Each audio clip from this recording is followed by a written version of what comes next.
crying, crying, crying. Every time North Koreans see their leader, they cry like they have the most painful stomachache ever. What the hell is going on within that country? Hey there, folks. Buckle up because we're about to take a wild ride into the twilight zone of planet Earth, North Korea. Picture this: Kim Jong-un, the supreme leader with the world's most interesting haircut, strolls down the street. Suddenly, it's like someone's chopping a truckload of onions. People start bawling their eyes out, sobbing like they've just watched the saddest puppy commercial ever. It's a flood of tears that would make even Noah nervous. So grab your popcorn, sit back, and prepare to have your mind blown.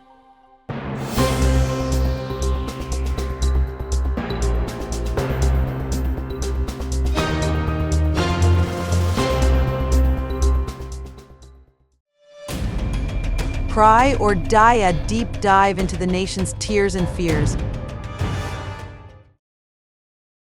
Welcome to North Korea's emotional roller coaster, where tears flow like rivers and emotions are as controlled as the state-run media.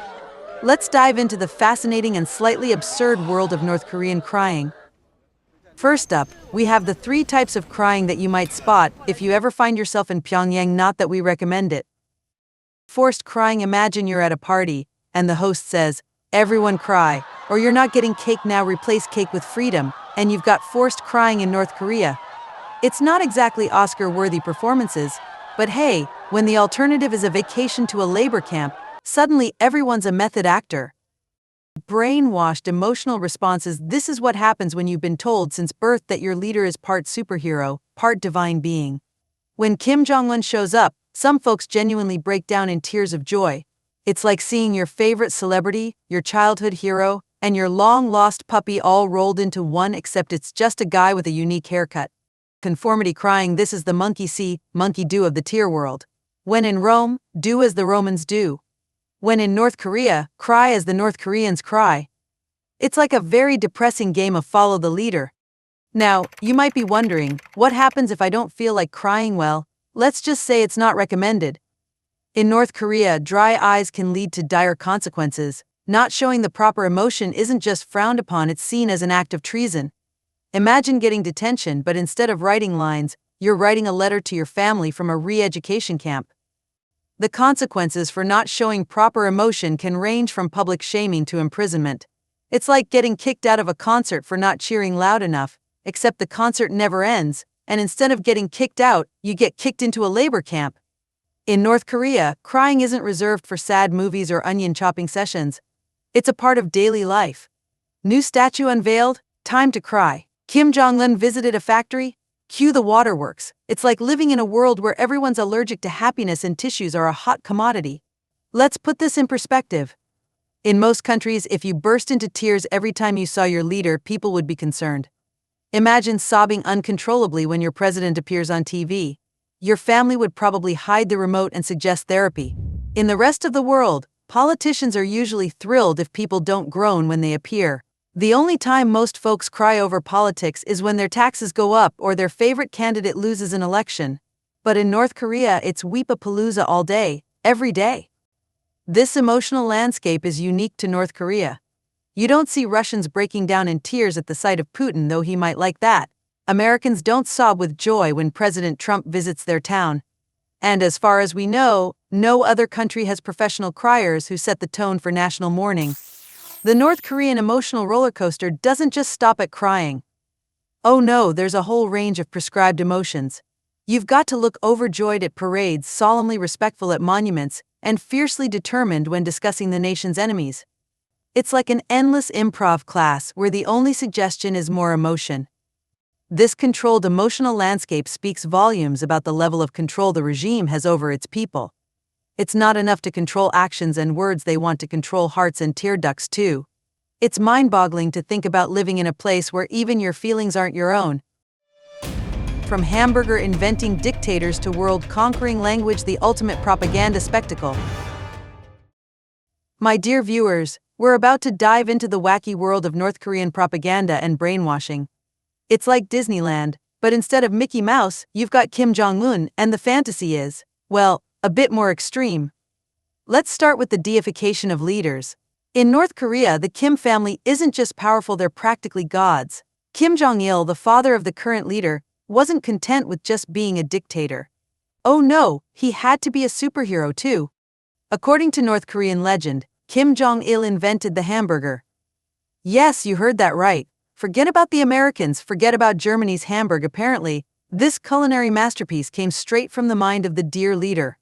I guess he got tired of bibimbap one day and thought, you know what this meat needs? A bun. But wait, there's more. Kim Jong-il was also said to have bowled a perfect 300 in his first ever game and scored 11 holes in one in his first round of golf. Move over, Tiger Woods.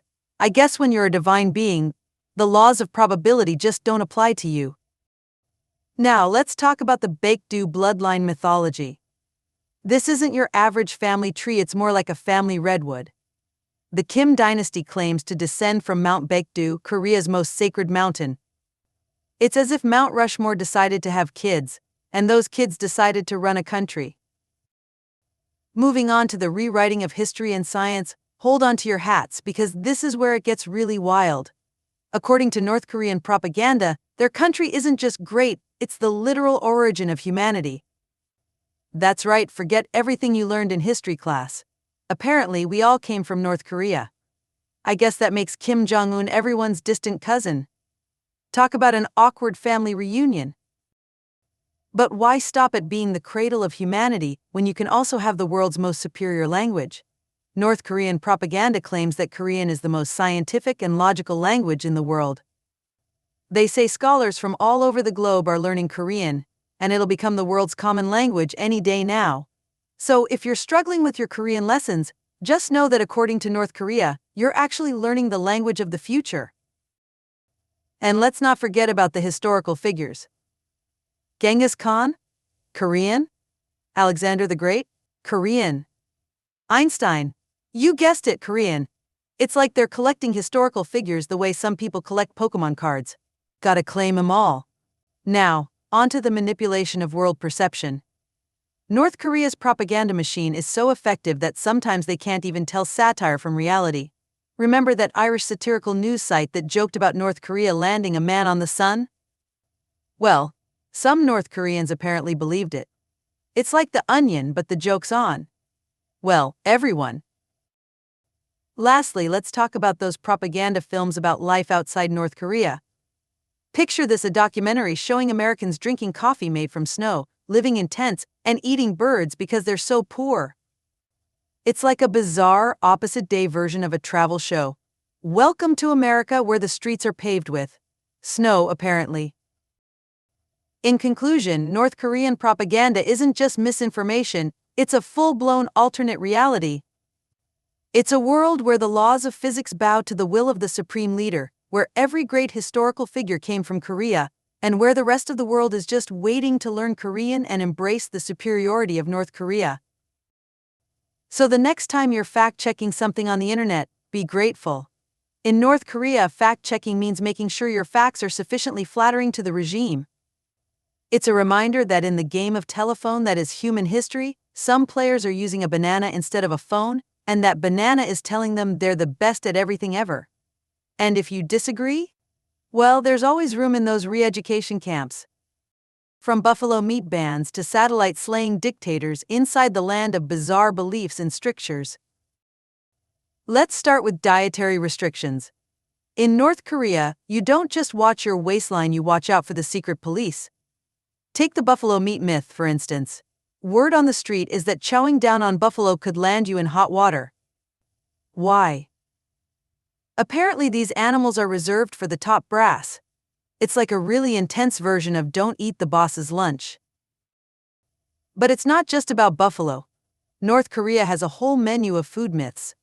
Some folks there believe South Koreans are so poor they resort to cannibalism. Talk about taking you are what you eat way too literally. Now, let's chat about technology myths. Remember when you accidentally dropped your phone and cracked the screen? Well, in North Korea they have a different kind of tech trouble. Legend has it that Kim Jong-il once got so miffed at the US that he chucked a rock into the sky and knocked out an American satellite. It's like the world's most impressive game of Angry Birds, only with potential international incidents. North Korea also claims to have invented everything from smartphones to waterproof coating. It's as if they're playing a global game of I thought of it first. Finally, let's peek into North Korea's education system. If you thought your school was strict, wait till you hear this. In North Korean classrooms, math problems aren't just about adding apples and oranges. Nope, they're tallying up defeated enemies and fallen imperialists. It's like Call of Duty Homework Edition. History class? More like North Korea's greatest hits students learn that their country is the origin of, well, pretty much everything. It's like they're studying an alternate universe where North Korea is the center of all human achievement. And don't even think about raising your hand to ask questions. Critical thinking isn't just frowned upon, it's practically taboo. The teaching style is less think outside the box and more the box is all there is, and Kim Jong-un invented it. In the end, North Korea's bizarre beliefs and restrictions paint a picture of a world that's familiar, yet strangely distorted. It's a place where your dinner choice could be a political statement, where leaders have superhuman abilities, and where education is less about opening minds and more about sealing them shut. So next time you're grumbling about your diet, your phone's bad signal, or your boring textbooks, just remember at least you're not navigating the quirky, often perplexing world of North Korean das and dantes. In the land of the Kims, even the most mundane aspects of life can take on a whole new, slightly surreal meaning. A real-life 1984 where state-approved haircuts and eternal surveillance rule the day. In North Korea, the place where George Orwell's 1984 looks like a utopian dream by comparison. Let's dive into the fascinating world of control and obedience in the land of eternal leaders and state-approved haircuts. First up, we have the traditional methods of information control. For decades, North Korea has been running a masterclass in keeping its people uninformed.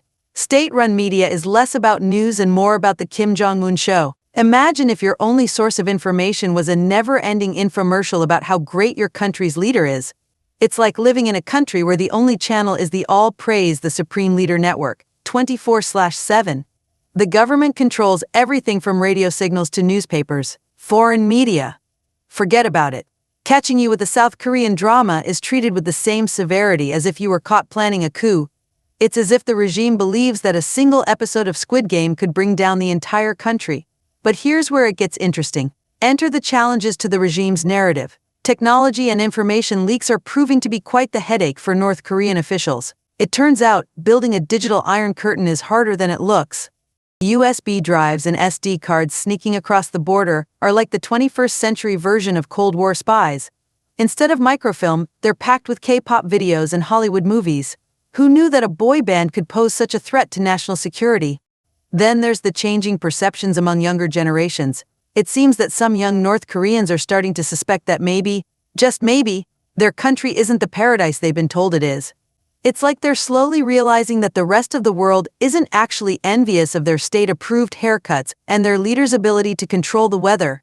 This brings us to the potential future implications. As more information trickles in, the regime's grip on reality, or at least their version of it, is starting to slip. It's like trying to convince someone that the Earth is flat when they've just seen a photo from space. The regime is in a constant battle against the tide of information. They're like that friend who still uses a flip phone and refuses to believe that smartphones are any better. Except in this case, the flip phone is an entire country's worth of propaganda, and the smartphone is the rest of the world's knowledge and culture. What does this mean for the future? Well, it's hard to say. North Korea is like that stubborn stain on your favorite shirt. It's resisted change for so long, you're not sure if it'll ever come out. But with each passing year, and each smuggled episode of Friends, the foundation of the regime's narrative gets a little shakier. North Korea's information landscape is changing, albeit at a pace that would make a glacier look speedy. It's a place where the battle between state propaganda and outside information is playing out in real time. Who will win? The regime's time-tested methods of control, or the irresistible allure of learning that the rest of the world doesn't actually live in constant envy of North Korea's achievements? Only time will tell. But one thing's for sure in the information age, even the most isolated regime can't hide forever. After all, if a USB drive full of pop culture can sneak past the DMZ, who knows what could happen next? Maybe one day North Koreans will finally learn that their dear leader doesn't actually have a perfect golf game. And when that day comes, well, all bets are off. As we wrap up our journey through the peculiar world of North Korea, let's take a moment to recap some of the most eyebrow-raising facts we've encountered and reflect on the sobering reality behind the often bizarre headlines. First, let's revisit some of the most shocking aspects of life in North Korea. We've seen a place where eating the wrong meat could land you in hot water, where leaders are credited with superhuman abilities, and where education seems more focused on creative writing than actual history. It's a country where your hairstyle is a political statement, where the internet is a curated experience, and where family vacations might involve state-mandated labor. But beyond these strange tidbits lies a more serious truth. While it's easy to chuckle at tales of leader-invented hamburgers or satellite toppling stone throws, we must remember the human cost behind these stories. The reality is that millions of people live under a regime that controls nearly every aspect of their lives. From the food they eat to the information they receive, from the jobs they hold to the thoughts they're allowed to express, nothing is left to chance or personal choice. The surveillance state we've discussed isn't just an Orwellian curiosity, it's a daily reality that instills fear and stifles personal expression. The propaganda isn't just amusing misinformation, it's a tool that isolates an entire population from the wider world, limiting their opportunities and understanding. The restricted access to information isn't just an inconvenience, it's a barrier that prevents people from making informed decisions about their lives and their society. The unconditional worship of leaders isn't just an odd cultural quirk, it's a system that suppresses individual thought and creativity. As we've seen, even small acts of defiance like watching a foreign movie or choosing an unapproved hairstyle can have severe consequences, not just for individuals but for entire families. This constant threat of punishment creates a society built on fear and mistrust. Yet, amidst all this, we've also seen glimmers of change. The slow trickle of outside information, the changing perceptions of younger generations, these suggest that even the most tightly controlled society isn't impermeable to the winds of change.